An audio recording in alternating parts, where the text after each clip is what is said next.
नमस्कार, स्वागत आहे तुमचं देशदूत आरोग्यम या सिरीजमध्ये. निमित्त अर्थात देशदूतचा 55वा वर्धापन दिन.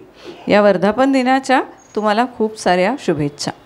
वर्धापन दिनानिमित्त देशदूत नेहमी एक असा विषय चर्चेला आणतो की जो आपल्या जगण्याशी, आपल्या सगळ्यांशी, आपल्या गावाशी, आपल्या जिल्ह्याशी हा निगडीत असतो. आज सगळ्यांच्याच अगदी जवळचा विषय तो म्हणजे आरोग्य. याच्यावर आपण चर्चा करतो आहे. आपण विविध व्यक्तींना भेटतो आहे, तज्ज्ञांना भेटतो आहे, अनेक डिसिप्लिन्समधल्या डॉक्टर्सना भेटतो आहे आणि एकंदरीतच आपल्या शरीराचं आरोग्य कसं ठेवायचं याकडे आपण विचार देतो आहे. आज आपण बघणार आहोत आपल्या मनाचं आरोग्य. मनाचं आरोग्य खरं तर खूपच महत्त्वाचं आहे, कारण की मनाचं आरोग्य राहिलं तर शरीराचं आरोग्य राहायला मदत निश्चितच होऊ शकते. आणि हे मनाचे डॉक्टर्स हे काय करतात, हे आपल्या मनाला कसं थोपवून थापवून चांगलं सुरळीत ठेवतात याकडे आज आपण लक्ष वेधणार आहोत. मानसिक स्थिती ही खरं तर स्टेबल असली पाहिजे, ती स्थिर असली पाहिजे.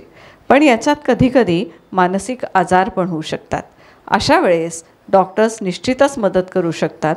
आणि अशाच एका अतिशय संवेदनशील, सहृदयी अशा एका मानसोपचार तज्ज्ञाला आपण भेटणार आहोत. माझ्याबरोबर आहे डॉक्टर ऋचा सुळे.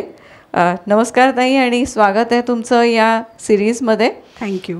आपण यांचं नाव जाणून आहोत, अनेक वेळा देशदूतच्या कट्ट्यावर पण आपण त्यांना भेटलेलो आहोत. त्यांचे वडील प्रख्यात मानसोपचार तज्ज्ञ डॉक्टर शिरीष सुळे यांनी अजूनही ते मला वाटतं 50 वर्ष झाले तरी प्रॅक्टिस करत आहेत आणि त्यांचाच वारसा पुढे या ऋचाताई चालवत आहेत. डॉक्टर, मला असं सांगा की मुळात मानसिक आरोग्य जपायचं म्हणजे काय करायचं? मुख्यतः तुम्ही म्हणालात तसं की आरोग्य म्हटलं की त्याच्यात सहसा शारीरिक आरोग्याबद्दल आपण जास्त बघतो. पण जी WHO संस्था आहे हिनं आरोग्याचं जे डेफिनेशन दिलेलं आहे त्यामध्ये सुद्धा शारीरिक बरोबरच मानसिक, भावनिक आरोग्य हे देखील तेवढंच महत्त्वाचं आहे हे सांगितलेलं आहे. त्याच्यामुळे शरीर आणि मन ह्या दोन्ही गोष्टी वेगवेगळ्या आपल्याला करता येणार नाहीत. सो जसं आपल्याला शारीरिक आरोग्य जपण्यासाठी योग्य आहार, योग्य शरीराची काळजी, व्यायाम, झोप या गोष्टी महत्त्वाच्या असतात, तशीच मनाची काळजी घेण्याकरता देखील आपल्या मनाच्या विविध फॅकल्टींची काळजी घेणं खूप गरजेचं असतं. त्याच्यासाठी ज्या आपल्या मनाच्या विविध फॅकल्टीज आहेत त्या आधी आपण समजून घेतल्या पाहिजेत. कारण मन आणि मेंदू ह्या दोन्ही गोष्टींमध्ये पहिल्यापासूनच नेहमी कन्फ्युजन होत आलेलं आहे. सो अगदी म्हणजे मला इथे नेहमी डॉक्टर मोहन आगाशे सांगतात, ते मला अगदी आवडतं सांगायला, की आपला जो मेंदू आहे ना हे एक वाद्य आहे असं समजूया. आणि आपलं जे मन आहे ना हे त्या वाद्यातून निघणारे सूर आहेत. क्या बात आहे. सो सूर दिसत नाहीत पण सूर अनुभवता येतात. त्याच पद्धतीने आपलं जे मन आहे हे मन दिसत नाही पण त्याची जी वेगवेगळी कार्य आहेत ती अनुभवता येतात. खरं. सो जोपर्यंत आपला मेंदू, आपलं वाद्य हे लय तालामध्ये वाजतंय तरच त्याच्यातनं निघणारे सूर जे आहेत ते सुरेल असतील. म्हणूनच आपला जो मेंदू आहे आणि मन जे आहे हे ह्या पद्धतीने जोडलं गेलेलं आहे. त्याच्यामुळे मनाचा आणि मेंदूचा तसं म्हटलं तर परस्पराशी खूप जास्त संबंध आहे. पण ते दोन्ही एक आहे का, तर तसं नाही. त्या दोन्ही वेगवेगळ्या संस्था आहेत पण तरी देखील त्या अगदी एकमेकांना जवळ आणि पूरक अशी कामं करत असतात. मुळातच आपण जेव्हा म्हणतो की मन हे स्वस्थ असलं पाहिजे तर मनाला अनेक त्रास होऊ शकतात. मग ताणतणाव हा एक त्रास आहे किंवा मनाची आपण म्हणूया की विचलित मन हे एक त्रास आहे. कॉन्सन्ट्रेशन, फोकस न होणं एक त्रास आहे. तर अशा मनाचे डिसऑर्डर्स ज्याला आपण म्हणतो ते what are the mental disorders आणि त्याच्याकडे आपण कसं ट्रीटमेंटच्या मोडॅलिटीमधनं कसं बघतो? आता जेव्हा आपण मानसिक आजारांबद्दल बोलतो तेव्हा अगदी सुरुवातीला म्हणजे आपण एक म्हणू की अमरेला कल्पना अशी म्हटली जाते की हा माणूस वेडा आहे, किंवा जेव्हा कधी सायकॅट्रिस्टकडे आपण जातो त्यावेळेला तुला वेड लागलं आहे किंवा तुला वेडेपणाचा आजार झाला आहे असं म्हणून एक अगदी शिक्का मारला जातो. पण खरं सांगायचं तर तशा पद्धतीने ह्या मानसिक आजारांकडे बघण्याचे काळ निघून गेला. आता मानसिक आजारांचे पण खूप वेगवेगळी विभागणी झालेली आहे आणि त्याचाही खूप चांगल्या पद्धतीने अभ्यास झाले. त्याच्यामध्ये संशोधनही चांगल्या पद्धतीने झालेलं आहे. त्याच्यामुळे जे आपले आजार आहेत मानसिक आजार त्यांना आपण क्लासिफाय करताना साध्या भाषेत सांगायचं झालं तर विचार, वर्तन आणि भावना ह्या 3 वेगवेगळ्या फॅकल्टीजचे आजार असे आपण त्यांना धरून चालू शकतो. आता आपण नैराश्य किंवा चिंतारोग हे जे आजार म्हणतो तर हे सगळे विचारांचे आजार असतात मुख्यतः. की नैराश्याचे विचार, काळजीचे विचार ज्या वेळेला माझ्या मनात यायला लागतात त्याच्यामुळे जी काही माझ्या शरीरावरती परिणाम होतात, त्याच्यामुळे जे काही केमिकल इम्बॅलन्सेस माझ्या मनात येतात, आपल्या ब्रेनमध्ये व्हायला लागतात, त्याच्यामुळे जे काही चेंजेस व्हायला लागतात त्याच्याने मग शारीरिक लक्षणं दिसायला लागतात ज्याला आपण बिहेवियरल सिम्पटम्स म्हणतो. मग जेवण न जाणं, झोप कमी लागणं, सुस्ती वाटणं किंवा अँझायटीमध्ये चिंताग्रस्त जे लोक असतात त्यांना पॅनिक अटॅकसारखे प्रकार होऊ शकतात. छातीत धडधड होणं, घाम येणं. मग आता ही शारीरिक लक्षणं जरी असली तरी त्याचं मूळ जे आहे ते मनात आहे. आणि ते मनात म्हणजे विचारांमध्ये आहे की मला एका विशिष्ट प्रकारची भीती वाटली किंवा माझा जीव जातोय का काय असं जर माझ्या मनात आलं तर ती सगळी सायकल ट्रिगर होते आणि मग ती शारीरिक लक्षणं मला दिसायला लागतात. सो लक्षणं जरी शारीरिक असली तरी मूळ मानसिक असण्याची शक्यता असते ह्या आजारांमध्ये. आता ह्या आजारांमध्ये बऱ्याच वेळेला पेशंटला जाणीव असते की आपल्याला काय त्रास होतो आहे. त्याच्यामुळे जिथं आपण इन्साईट नावाचा शब्द वापरतो, आपल्या स्वतःच्या त्रासाची जाणीव असणं, त्याच्यामुळे ह्या आजारांमध्ये पेशंटला जाणीव असल्यामुळे हे रुग्ण स्वतः डॉक्टरांकडे, मानसोपचार तज्ज्ञांकडे, सायकॉलॉजिस्टकडे जाऊन मदत मागतात.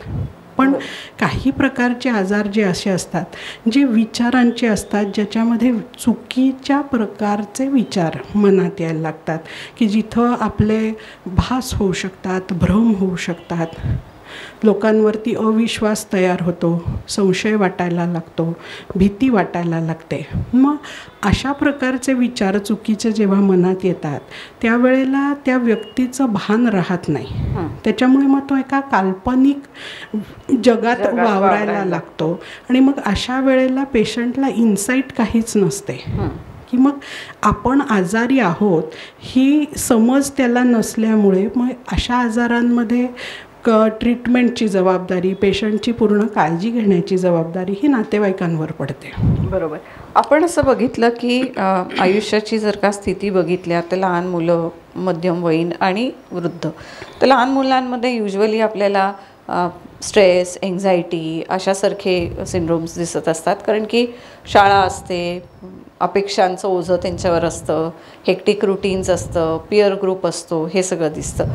मध्यम वयामध्ये साधारण आपल्याला काय प्रकारचे डिसीजेस दिसतात, काय प्रकारच्या मेंदूशी रिलेटेड किंवा मनाशी रिलेटेड असे कुठले आजार दिसतात? आता लहान मुलांपासून आपण सुरुवात करू की लहान मुलांमध्ये सहसा तुम्ही म्हणालात त्याप्रमाणे चिंता, काळजी ही जास्त असते. कारण आता इतकं म्हणजे प्रेशर, कॉम्पिटिशन वाढलेली आहे. अगदी शाळकरी म्हणजे शाळेत ॲडमिशन मिळण्यापासूनची सुरुवात असते. सो तिथपासून सगळी तयारी सुरू होते आणि आता हे आपण नीट वगैरेचं पाहतोच आहोत. खूप वाईट अवस्था आहे मुलांची आणि त्यांच्या म्हणजे मानसिकतेचा खेळ केला जातोय असं मत आहे सगळ्यांचं.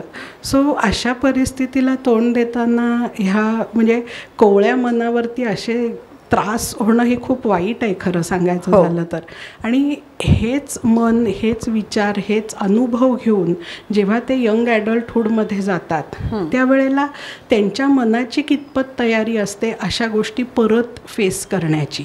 आणि दुसरी एक गोष्ट ना खूप महत्त्वाची ह्या रिसेंट पास्टमध्ये आपल्याला दिसते की ना मुलांचा फेल्युअर सहन करण्याचा टॉलरन्स खूप कमी होत चाललेला आहे. त्याच्यामुळे ना माझ्या मनासारख्या गोष्टी न होणं आणि त्याचे परिणाम हे खूप म्हणजे आपण कल्पना करू शकत नाही इतक्या पलीकडे गेलेले आहेत की म्हणजे स्वतःला इजा करून घेणं, लोकांना इजा करणं, छोट्या छोट्या गोष्टींवरनं मारामाऱ्या होतात, अगदी म्हणजे खूनसुद्धा झालेले आहेत, पेशन्स काही राहतच नाही. आणि हीच मानसिकता घेऊन ही मुलं पुढे समाजात येतात, नोकरी धंद्याला लागतात, लग्न होतात. मग तो जो पिरियड असतो यंग ॲडल्टहूडचा, तिथे तुमची सहनशीलता नसली तर साहजिकच तुम्ही ॲडजस्ट करण्याची तुमची वृत्ती नसते. मग त्याच्यामुळे तुम्ही आयदर धिस ऑर दॅट असंच असतं. म्हणजे either my way or highway, तुम्ही करायचं तर माझ्याप्रमाणे करा. मग त्याच्यामुळे सुद्धा नोकरीमध्ये काही जरा 19-20 झालं, बॉसनी काही सांगितलं, वरिष्ठांनी काही सांगितलं तर ते ॲक्सेप्ट करून चेंज करण्याची वृत्ती आजकाल दिसत नाही आपल्याला. मग आणि कसं झालं आहे आता IT क्षेत्रात वगैरे जॉब्स तसे असल्यामुळे अवेलेबल आणि these people are quite qualified, त्याच्यामुळे त्यांना मिळतही राहतात. सो मग इकडून तिकडे म्हणजे पूर्वी कसं असायचं की 40 वर्ष एका ठिकाणी नोकरी केली आणि रिटायर, आता तसं होतच नाही. कारण the adjustment potential is also going down. बरोबर. हे झालं आपल्या नॉर्मल रुटीनमधलं. पण बरेच आजार आपल्याला असे दिसतात की ज्याच्यात सिझोफ्रेनिया आहे, स्प्लिट पर्सनॅलिटी आहे, की ज्याच्यामुळे त्यांना ॲडजस्टमेंट्सच जमत नाहीत, की कुठेतरी त्यांचा आपण जसं फिल्मी भाषेत म्हणतो की केमिकल लोचा हा झालेला असतो. म्हणजे काहीतरी त्यांचे मेंदूमधले स्त्राव असतात, वेगवेगळे हार्मोन्स असतात. तर या सगळ्यावर ट्रीटमेंट्स किती इफेक्टिव्ह होतात आणि अशा वेळेस डॉक्टर काय सल्ले देतात? आता मुख्यतः आपण जसं मगाशी बोललो की मानसिक आजार हे वेगवेगळ्या प्रकारचे असतात. तर हे मानसिक आजार किती दीर्घकाळापासून चालू आहे, त्याच्यावरती त्याची ट्रीटमेंट किती काळ चालणार आहे, किंवा हे आजार पूर्णतः बरे होण्यासारखे आहेत का फक्त आपण जसं म्हणतो की डायबिटीस, ब्लड प्रेशर हे गोळ्या घेऊन कंट्रोलमध्ये येतं, तसे हे आजाराची लक्षणं कंट्रोलमध्ये येऊ शकतात. सो कुठल्या प्रकारचा आजार आहे त्याच्यावरती ह्या अनेक गोष्टी अवलंबून असतात. पण काही प्रकारचे आजार असतात की ते होतात, त्याची ट्रीटमेंट घेतली की ते पूर्णपणे त्याच्यातून बाहेर निघू शकतात. म्हणजे सगळेच मानसिक आजार हे कायमस्वरूपी राहतात अशातला भाग नाही. काही गंभीर मानसिक आजार आहेत ते मात्र आयुष्यभर तुमच्यासोबत राहतात. पण मग त्याच्यासाठीच ही रिहॅबिलिटेशनची जी कल्पना आहे ती आता हळूहळू जास्त पुढे येते आहे की ह्या लोकांना जिथं त्यांचं फंक्शनिंग थोडं कॉम्प्रोमाइज्ड आहे, मग अशा व्यक्तींना आपल्याला परत समाजात आणण्यासाठी काय पद्धतीने कसं केलं पाहिजे, त्यांना नोकऱ्या कशा प्रकारच्या असल्या पाहिजे, त्यांची स्ट्रेस लेव्हल किती असावी की जेणेकरून त्यांना फंक्शनही करता येईल पण आजार परत डोक्यावर काढण्याची शक्यता कमी असेल. सो ह्या सगळ्या गोष्टींचा भान ठेवून आपण त्या पद्धतीच्या नोकऱ्या त्यांना देऊ शकतो. त्यांचं रिहॅबिलिटेशन होऊ शकतं अगदी 100%. आणि ही माणसं नोकऱ्या करतात, ही व्यवस्थित नोकऱ्या करतात, सर्व्हिसेस करतात, they are in all sectors of life. बरोबर. फक्त ज्या वेळेला तो आजार बळावतो, गोळ्या औषधं घेऊन किंवा गोळ्या औषधांच्या अभावी तो आजार ज्या वेळेला बळावतो त्यावेळेला मात्र आपल्याला as a family and as doctors आम्हाला सुद्धा काळजी घ्यावी लागते की तिथं पेशंट स्वतःला किंवा इतरांना त्रास करून घेऊ नये. डिप्रेशन हा एक असा सिंड्रोम आहे की मला असं वाटतं आजकाल तुम्ही कोणालाही विचारा तो आयदर नर्वस स्टेटमध्ये असतो किंवा डिप्रेस स्टेटमध्ये असतो, किंवा त्याला वाटत तरी असतं की मी डिप्रेस स्टेटमध्ये आहे. याच्यावर मध्यंतरी खूप मूव्हमेंट्स झाल्या, खूप सारे हिरोईन्स पुढे आले आणि ते म्हणाले की ॲक्सेप्ट करा आणि मदत घ्या याच्या बाबतीत. आम्ही पण अशा या फेजमधनं जात असतो आणि तेव्हा लोकांचं लक्ष स्वतःकडे या डिप्रेसिव्ह स्टेटकडे जास्त गेलं. काय असतं डिप्रेशनमध्ये आणि त्याला आपण कशी मदत करू शकतो, त्याच्यात व्यक्तीचा स्वतःचा रोल किती महत्त्वाचा असतो? डिप्रेशन ही जर तुम्ही म्हणजे हा शब्द म्हटलात ना तर डिप्रेशन, नैराश्य, सॅडनेस ही मुख्यतः एक भावना आहे. सो ही भावना जेव्हा खूप जास्त तीव्र होते किंवा काही दीर्घकाळ चालते किंवा त्याचा आपल्या दैनंदिन जीवनावरती दुष्परिणाम व्हायला लागतो, त्यावेळेला आपण त्याला नैराश्याचा आजार असं म्हणतो. अदरवाईज नैराश्याचा पॅच किंवा एक period of sadness in somebody's life is very common. हे म्हणजे it is a part of life. जसं आनंद आहे तसंच दुःख आहे, तसाच राग आहे. सो ही भावना आहे, पण ती किती तीव्र आहे ह्याच्यावरती ठरतं की नक्की तो आजार आहे की नाही. आता आजकालच्या जनरेशनमध्ये असं झालेलं आहे ना की डिप्रेशन हा शब्द आजार नाही तर भावना म्हणून जास्त व्यक्त केला जातो. पण मग त्याचं विश्लेषणही तेवढ्या योग्य पद्धतीने केलं गेलं पाहिजे. कारण कसं होतं ना, काही ठिकाणी ॲक्च्युअली जर कोणीतरी त्या डिप्रेसिव्ह फेजमधनं जात असलं आणि त्याच्या मनात अगदी टोकाचे विचार येत असतील आणि त्याच्याकडे जर लक्ष दिलं गेलं नाही तर मग अचानक आपल्याला काहीतरी वाईट साईट ऐकायला बघायला मिळतं. सो तसंही दुर्लक्ष होता कामा नये. पण काहीही झालं की उगाच आपलं त्याचं असं म्हणणं हे योग्य नाही. त्याचं म्हणजे तो डिप्रेशन सारखं पुढे करणं ही योग्य नाही. सो तुम्ही म्हणालात तसं की डिप्रेशन हा जर आजार असेल तर ह्या आजारामध्ये आपल्या दैनंदिन जीवनावरती परिणाम होतो. नैराश्याची भावना ही दिवसातला दीर्घकाळ तुम्हाला जाणवत असते. असे साधारण 2 आठवड्याच्या पलीकडे होऊन गेले तर आपण त्याला नैराश्याचा आजार आहे का असं म्हणू शकतो. आता ह्याच्यामध्ये सुद्धा वेगवेगळे टप्पे आहेत, माइल्ड, मॉडरेट, सिव्हिअर. आता हे सायकॅट्रिस्ट, सायकॉलॉजिस्ट इव्हॅल्युएट करून तुम्हाला सांगू शकतील की हा खरंच आजार आहे का आजार नाही आहे, it's a part of distress.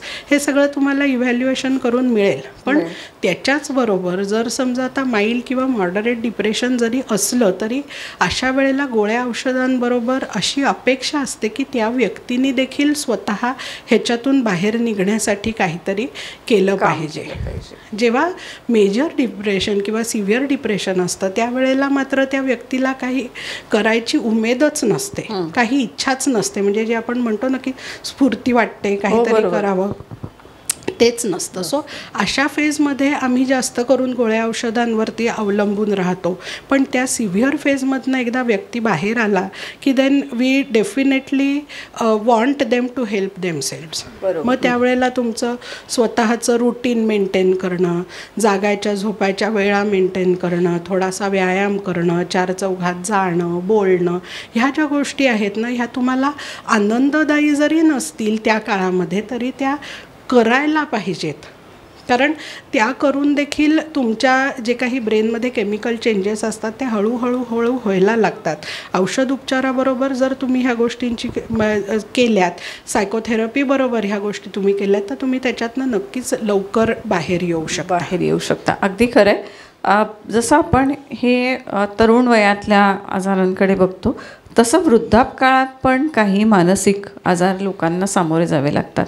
म्हणजे जसं डिमेन्शिया आहे किंवा तुमचा अल्झायमर आहे की जिथं मुळातच मेंदू थकलेला असतो आणि त्याच्यामुळे तो थोडं विक्षिप्त काम करायला लागतो.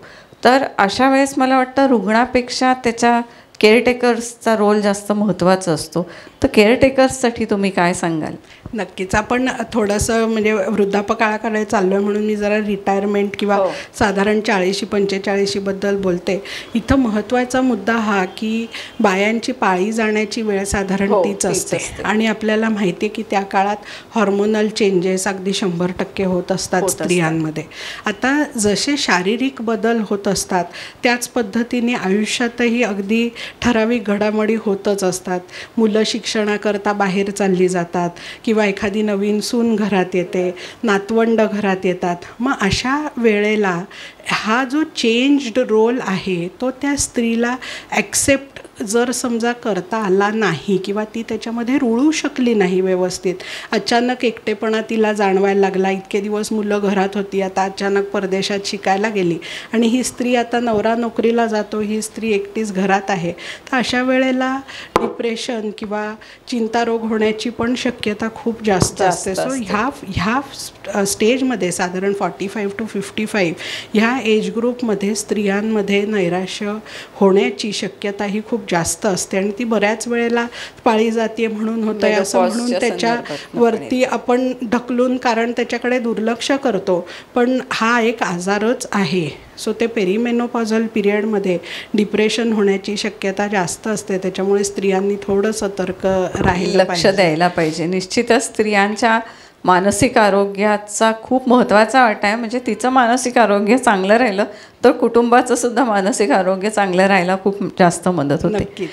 जसं मी म्हटलं की आता वृद्धापकाळात बघताना की बऱ्याच वेळेला जो मेंदू थकतो किंवा मेंदूच्या पेशी थकतात किंवा ते काम कमी करायला लागतात, तर अशामुळे सुद्धा काही आजार हे मानसिक होऊ शकतात, जसं डिमेन्शिया आहे किंवा अल्झायमर आहे. तर अशा वेळेस केअरटेकरचा रोल हा जास्त महत्त्वाचा असतो. तर मग त्यांच्यासाठी म्हणून तुम्ही काय सांगाल? येस, आता डिमेन्शिया हा असा आजार आहे की ज्याच्यामध्ये स्मृतीवरती परिणाम होतो. त्याच्यामुळे म्हणजे हे अगदी नेहमी आमच्याकडे येणारं उदाहरण म्हणून सांगते की स्मृतिभ्रंशाचे जे रुग्ण असतात ना, त्यांना म्हणजे काय म्हणता येईल ना, रिसेंट पास्टमध्ये ज्या झालेल्या गोष्टी आहेत त्याची आठवण राहत नाही. जुन्या काळात ज्या घडून गेलेल्या गोष्टी आहेत त्याची अगदी व्यवस्थित आठवण राहते. पण काल काय खाल्लं होतं, परवा कोण भेटून गेलं, आपण आज जेवलोय की नाही, आपण आज कुठे आहोत, ही माणसांची नावं काय, ह्या गोष्टी लक्षात राहत नाहीत. आणि मग इथं ना नातेवाईकांचा खूप मोठा गैरसमज होतो की हे मुद्दामून करतायत का काय. कारण जुन्या गोष्टी बऱ्या ह्यांना आठवतात, आत्ता मी जेवायला दिलेलं कसं आठवत नाहीत, मग हे मला उगाच त्रास देण्याकरता नाटक करतायत का काय, इथपासून म्हणजे खरं माहिती आहे काय, ह्याच्यातनं तुम्हाला एक काइंडनेसनी किंवा ह्या भावनेनी त्या पेशंटकडे बघावं लागतं की तो एक तर पहिली गोष्ट मुद्दामून करत नसतो. आणि अशा पेशंटला त्या करुणेची, कंपॅशनची जास्त गरज असते की ठीक आहे बाबा, तुम्हाला आत्ता भूक लागली आहे ना, तुम्ही खाल्लं आहे, पण तुम्हाला खावं वाटतंय का, या बसा, खा आमच्याबरोबर परत. अशा अँगलनी जेव्हा तुम्ही हे हँडल करताना त्यावेळेला त्या पेशंटचीही चिडचिड होत नाही आणि आपलाही वैताग होत नाही. नाहीतर म्हणजे केअर गिव्हर म्हणून, काळजीवाहक म्हणून दिवसभर जी स्त्री किंवा पुरुष त्यांच्याबरोबर असतो आणि सतत ह्या छोट्या छोट्या छोट्या गोष्टींवरून हे केलं जातं. आणि दुसरं काय होतं माहिती आहे का, की पेशंटची स्मृती चांगली नसल्यामुळे जी एक काळजीवाहकाची अपेक्षा असते की आपण काहीतरी करतोय त्याच्यासाठी 2 चांगले शब्द बोलले जावे आपल्याला, हे कधीच बोलले जात नाही. So there is no appreciation for the care that you are going to provide. हे आपल्याला आधीच धरून चाललं पाहिजे की म्हणजे उद्या मी त्यांची मुलगी जरी असले तरी देखील ते मला मुलगी म्हणून मानतीलच असं नाही. शुक म्हणूनही हाक मारू शकतात, इथं ये, तू इथं काय करते आहेस, माझ्या घरातून चालती हो, इथपर्यंत होऊ शकतं. आणि हा आपला वडील नसून हा माझ्या वडिलांचा आजार आहे, ह्या अँगलनी त्या काळजीवाहकाला जर ते बघता आलं तर काळजीवाहक स्वतःचा स्ट्रेस कमी करू शकतात. नाहीतर हे सगळं कसे माझे वडील पहा माझ्याशी बोलतायत असं आपण त्या भावनिक दृष्टिकोनातून त्याच्याकडे बघायला लागलो की त्याचा प्रचंड त्रास होतो आपल्याला. आणि त्या पेशंटला अनफॉर्च्युनेटली काहीच कळत नसतं, त्याच्यामुळे ते खूप विचित्र एक सिच्युएशन होतं. काळजीवाहकांनी ना स्वतःला पण वेळ देणं खूप गरजेचं आहे. म्हणजे बऱ्याच वेळेला असं होतं की सिनियर सिटीजन पेरेंट्स असले की काही व्यक्ती पूर्ण वेळ त्यांना वाहून देतात.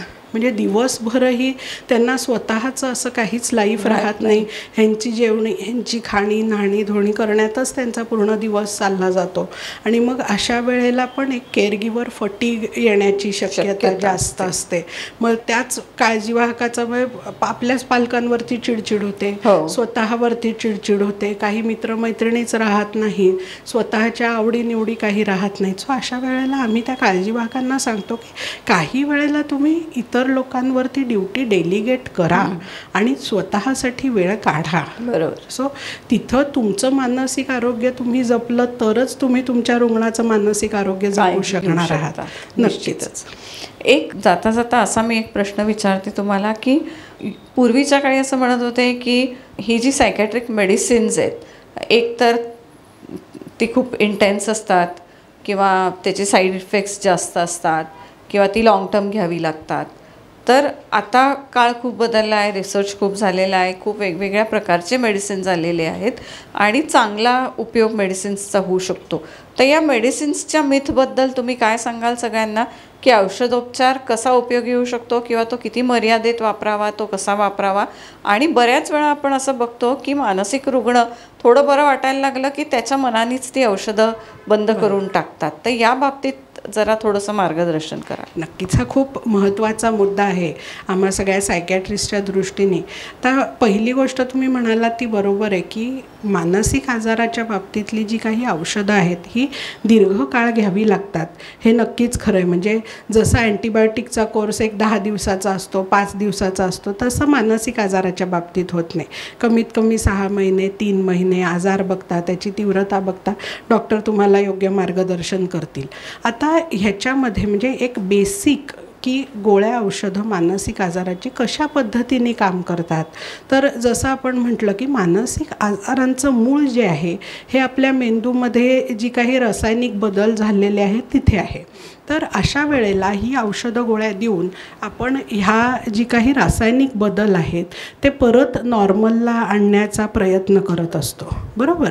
सो एवढ्या मायक्रो लेव्हलला जर त्या गोळ्यांना काम करायचं आहे तर त्यांना थोडा वेळ लागणार आहे. त्याच्यामुळे असं गोळी खाल्ली आणि ताप उतरला त्याच्यासारखे आमच्या गोळ्यांचे फरकही दिसत नाहीत.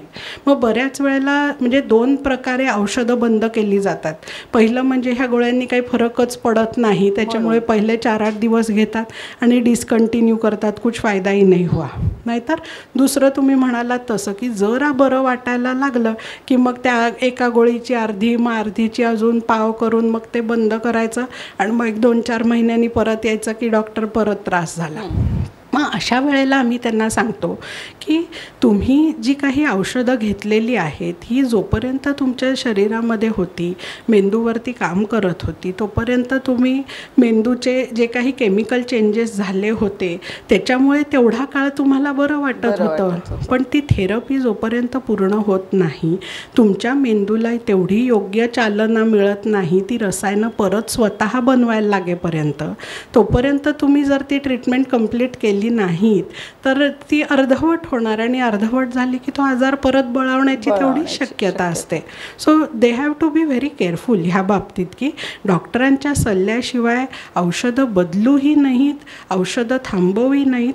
आणि जर तुम्हाला औषधांचा काही त्रास होत असेल तर अगदी वेळच्या वेळी डॉक्टरांना भेटलं पाहिजे. कारण आम्ही काय असं म्हणत नाही आहोत की बाबा मानसिक आजारांच्या गोळ्यांना साईड इफेक्ट नाहीत किंवा काय, ते केमिकलच आहे, ते प्रत्येक बॉडीला सूट होईलच असं नाही. So we have to be open, we are open. So the patient also has to be open. फक्त ते तुम्ही येऊन आम्हाला सांगितलं तर आम्हाला समजू शकेल, आम्ही मदत करू शकू. निश्चितच. त्याच्यामुळे कुठलीही औषधं मानसिक आजाराची ही स्वतःच्या सल्ल्याने म्हणजे किंवा जसं आपण म्हणतो don't be a internet doctor, तर तसं न करता हे जे अतिशय तज्ज्ञ डॉक्टर आहेत त्यांना विचारूनच करायला लागेल. मानसिक आजाराचे टप्पे खूप वेगवेगळे असतात, त्याची तीव्रता खूप वेगवेगळी असते, त्या हाताळण्याच्या पद्धती खूप वेगवेगळ्या असतात. काही ठिकाणी आपण स्वतः मदत करू शकतो. थोडा विचार बदलला, थोडी सवय लावली, थोडी काउन्सिलर्सची मदत घेतली, डॉक्टर्सची मदत घेतली तर आपल्याला निश्चितच त्या फेजमधनं बाहेर पडता येतं. काही आजार असे असतात की जे निश्चितपणे डॉक्टरच तुम्हाला सांगतील की तुम्हाला काय होतं आहे.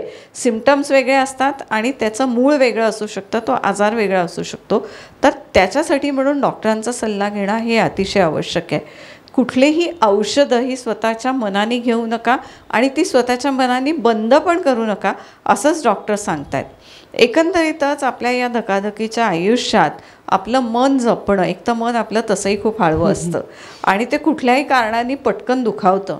तर असं हे मन जे असतं ते चांगलं निरोगी ठेवणं हे आपल्या हातात आहे बहुतांश. ते आपण जर का ठेवलं तर मला असं वाटतं त्याच्यासाठी एक चांगली वृत्ती, एक चांगला आहार, डॉक्टर म्हणाल्या तसं झोप, तुमचा एक चांगला विचार, चांगली एंगेजमेंट, एक व्यस्तता चांगल्या प्रकारची असं असणं खूप आवश्यक असतं. हे सगळं कराल तर मला असं वाटतं की खूप साऱ्या पद्धतीने स्वतःचीच मदत स्वतःला करू शकाल.